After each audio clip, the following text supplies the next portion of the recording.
Guys, today we're going to get into part one of my series, How Cognitive Illusions Prevent You from Building the Life That You Want. So, in the intro to this series, I told you how cognitive illusions systematically prevent people from building the lives that they actually want. And they do this because they cause people to make decision after decision based on faulty thinking.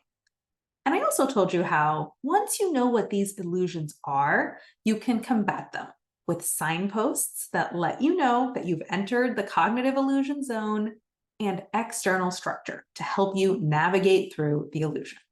So let's dive into what some of these illusions are, why they cause you to accidentally build a life you hate, and what you can do about it. Cognitive illusion number one, anchoring to the negative. In any situation or problem or challenge you might be facing, there's things you know and there's things you don't know. There's things that are working and there's things that aren't working. There's things that you're clear on and there's things you're confused about. There's things that are simple and easy, and there are things that are complex and difficult. There's things that are in your control. There are things that are out of your control. There's ways that you have power and privilege in this situation. And there are ways that you face injustice and have structural disadvantages in this situation. Both sides exist in all situations. But your automatic brain will anchor to the negative first. It will first notice what you don't know, what's not working, what you're confused about, what's complex and difficult, what's out of your control, all the ways you're unfairly disadvantaged. And this is because your brain has been honed over generations of evolution to notice threats and scarcity first. This is a feature, it's not a bug. It's a trait that kept our ancestors alert and alive. So why does this lead people to accidentally create lives they don't want? If the positive and the negative both exist, it shouldn't matter which one you focus on, right? Now, if your automatic brain was a perfectly rational scientist, it wouldn't matter which one you started with. But your brain is not a perfectly rational scientist. It is a confirmation bias machine. Once your automatic brain has latched onto a belief, it systematically calls up all the evidence that supports this belief while simultaneously suppressing or discounting any evidence that disproves this belief. Your beliefs become the filter through which you look at the world. Whatever you already believe, that's all that you see, which means the premise that you start your problem solving with matters tremendously.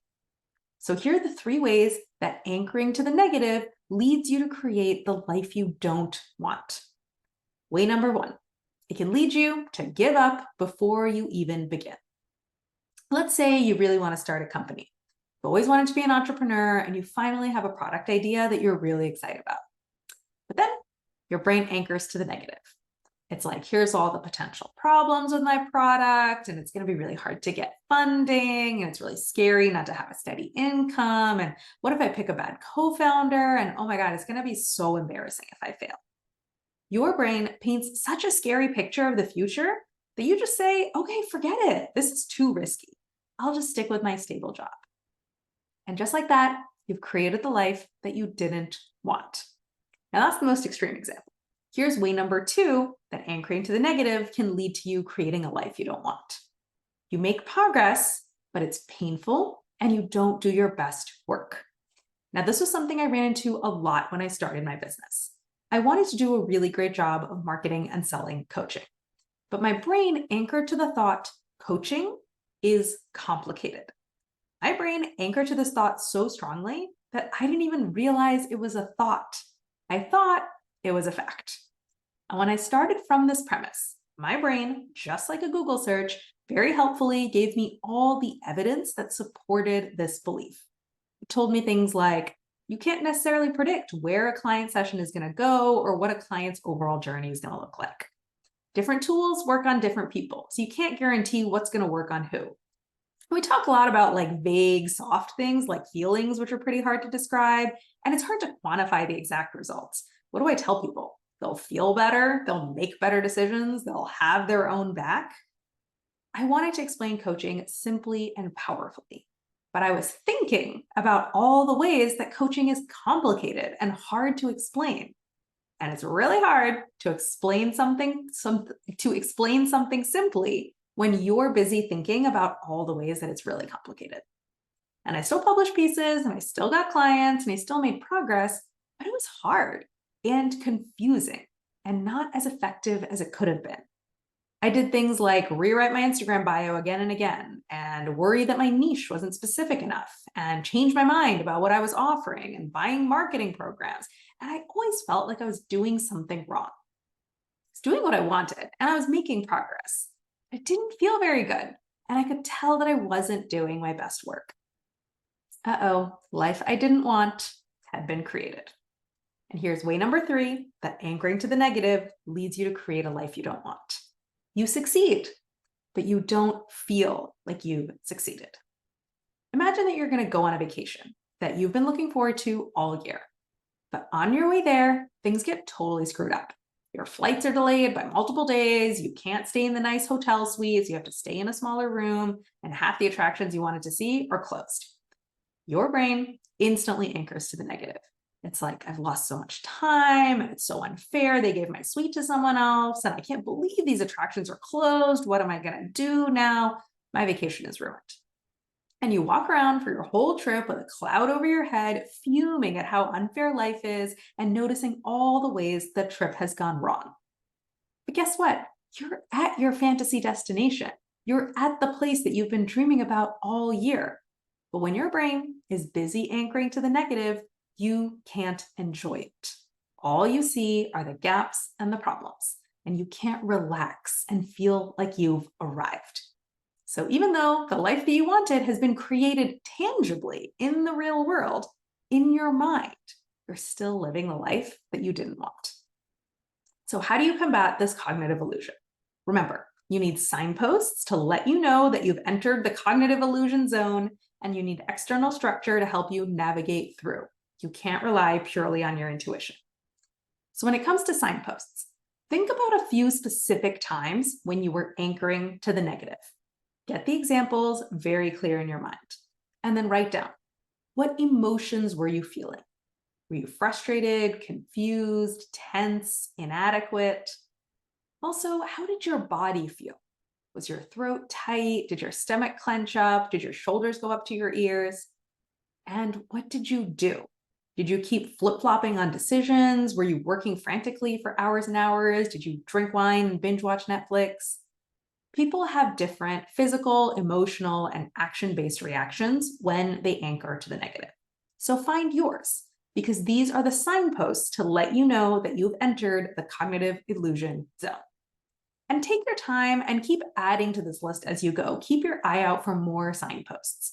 It is very worth it to spend some time cataloging your signposts, because the faster that you can spot when you're caught in cognitive quicksand, the faster you can start to get out.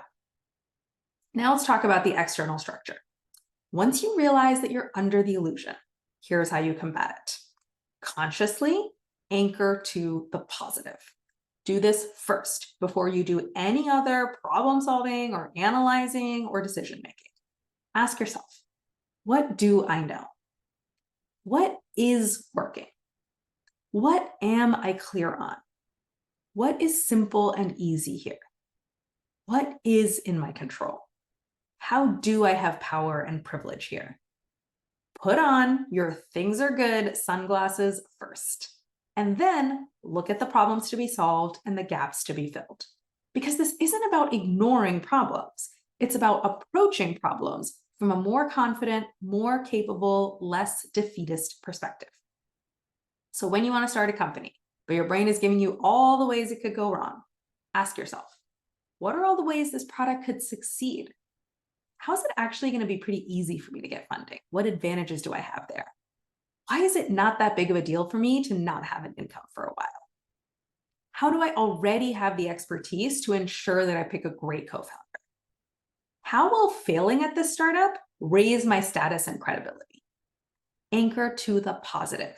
See the world through the lens of your advantages and your capabilities and your expertise, and then assess the problems. Or when I was getting confused about how to sell the complicated product of coaching, I kept asking myself one question: how is coaching simple? Anytime I got confused, I would ask myself that question and then write a post or have a conversation based on the answer. Or when your flights are all delayed and everything is closed and your vacation is off to a really rough start, ask yourself, how do I still have plenty of time? How is my new room actually better than my old one? What interesting new things am I going to find when I can't go to the standard attractions? How is my vacation going to be great? Anchor to everything that's going well, and then plan the rest of your vacation. Now remember, cognitive illusions are persistent, which means that you can know that your brain tends to anchor to the negative and the effect that that has on your life, but it will still automatically anchor to the negative. And that negative focused assessment will still feel very true to you. It takes sustained effort to keep combating this illusion on your own. So let me give you another suggestion for external structure. Hire a coach. The most valuable thing that a coach does is create space between you and your automatic brain. Because your automatic brain spins up stories all day long, and these stories feel like facts. But a coach is trained to see your story for what it is, just a story.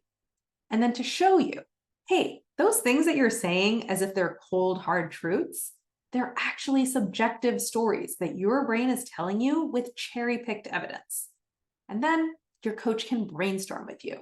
They'll say, listen, your current story is 100% optional. If you don't like it, you can change it.